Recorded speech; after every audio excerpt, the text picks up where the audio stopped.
Upper limbs जो है उसका आपने जो है वो कैसे चेक करना है, इंस्पेक्शन, पैल्पेशन, उसके बाद पावर, रिफ्लेक्सेस, ठीक है। सेंसरी सिस्टम हम पहले कर चुके हैं, तो हम सिर्फ उसका मोटर सिस्टम जो है अपर लिम्स का करेंगे और रिफ्लेक्सेस वगैरह करेंगे। अच्छा, उसमें पहले सबसे पहले तो वही इंस्पेक्शन आ जाती है after introduction and taking consent, ठीक है। ये बाजू आप ऊपर कर सकती हैं मेरी,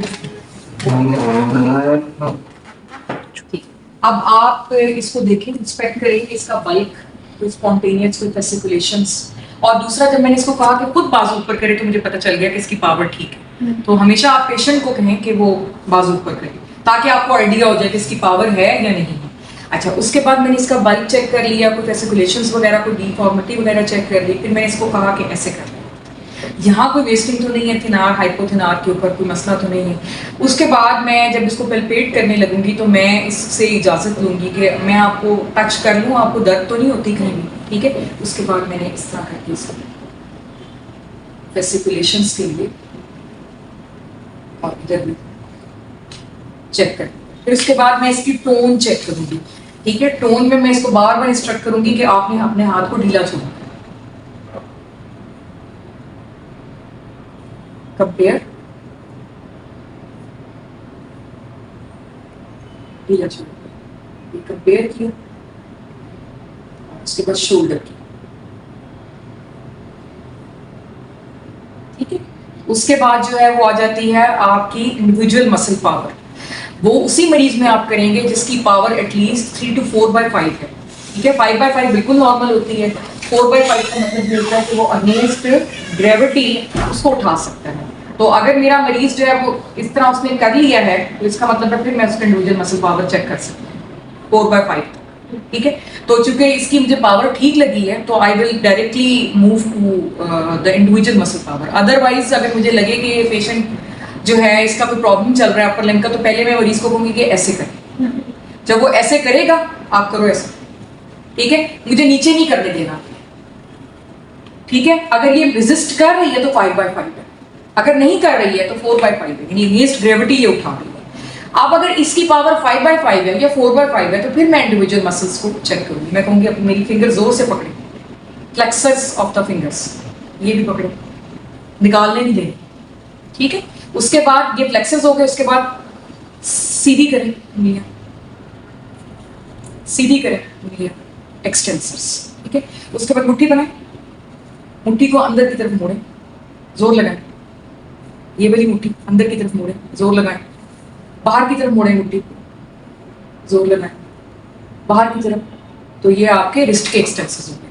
अब फोर आर्म के जो है वो आपने फ्लेक्सर्स चेक करने, बाजू अंदर करें, जोर लगाएं, इधर भी अंदर करें, जोर लगाएं, बाहर करें, जोर लगाएं, बाहर करें, जोर लगाएं। तो ये फ्लेक्सर्स और एक्सटेंसर्स जो है वो चेक हो गए। उसके बाद आ जाते हैं यहाँ के फ्लेक्सर्स, आगे करें बाजू, जोर लगाएं, ये जोर लगाएं, पीछे करें, पीछे करें, बाहर की तरफ निकालें, एब्डक्टर्स, अंदर की तरफ एडक्टर्स, ठीक है। फिर इंडिविजुअल भी ये करते हैं, थंब का इंडिविजुअल जो है वो थंब का करते हैं, जोर लगाएं, जोर लगाएं। तो ये आपके फ्लेक्सर्स और एक्सटेंसर्स जो हैं वो चेक हो रही हैं।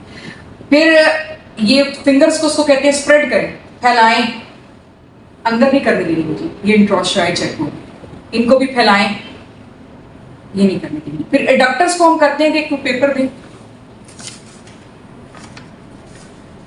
छोटा सा पेपर ले लेते हैं,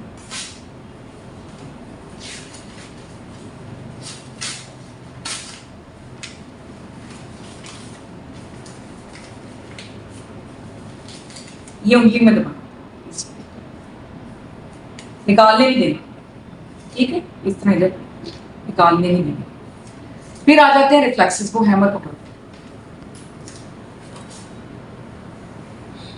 रिफ्लेक्सेस में ये है कि इसको मैं थोड़ा सा इसको कहूंगी फ्लेक्स कर ली, ऐसे करके, ठीक है। क्यूबिटल फॉसा में आप अपने सारे फील करें, टेंडन आप भी फील करें। यहाँ पर आपको बाइसेप्स का टेंडन मिलेगा, आपने उस टेंडन के ऊपर वो जो कॉर्ड लाइक स्ट्रक्चर है उसके ऊपर अपना थंब रखना है और थंब के ऊपर आपने मारना है, ठीक है। आपको चोट नहीं लगेगी, ये मैं अपनी उंगली पे मारूंगी। और फिर देखना है, पेशेंट को कहना है आप बिल्कुल ढीला अपने आप को रिलैक्स छोड़, रिलैक्स छोड़, ढीला छोड़, बिल्कुल ढीला, आराम से लंबे लंबे सांस लें, ठीक है, वो टेंडन स्लिप करता है मेरे हाथ के नीचे, तो इसका मतलब है बाइसेप्स रिफ्लेक्स प्रेजेंट है। ठीक है, टेंडन बाकायदा स्लिप करेगा। या मैं इधर देखूंगी बाइसेप्स की बेली की तरफ, इसको इस तरह से फ्लेक्स किया, ठीक है, और फिर इसके बाद इसको कंपेयर करेंगे। इधर इधर भी मैंने टेंडन को फील किया, ठीक है, और इस तरह से। अगर फर्ज करो नहीं आते तो फिर मैं पेशेंट को कहूंगी दांत नीचे, रीइंफोर्समेंट मैन्यूवर करूंगी। अच्छा, अगर आ गया तो फिर जरूरत नहीं। फिर उसके बाद ये जो होता है आपका ब्रेकियोरेडियलिस, इसमें थोड़ा सा हाथ को जो है ना आप बाहर की तरफ करते हैं, अल्नर रेडिएशन, और यहाँ पे आपका होता है स्टाइलर प्रोसेस। ठीक है, इसको मिड प्रोन पोजीशन में आप लेकर आते हैं ये, और आप हल्का सा आपको मालूम ये इस बेली को आप देखते हैं, और फिर इसको भी थोड़ा सा इस तरह, ठीक है। फिर आपका आ जाता है ट्राइसेप्स, मेरे हाथ को ढीला छोड़ ये आपका ओलिक्लेनिन प्रोसेस है, और ये आपने पीछे देखना है बेली को, ट्राइसेप्स की, कि वो कॉन्ट्रैक्ट करती है कि नहीं करती। ठीक है, इसी तरह यहां,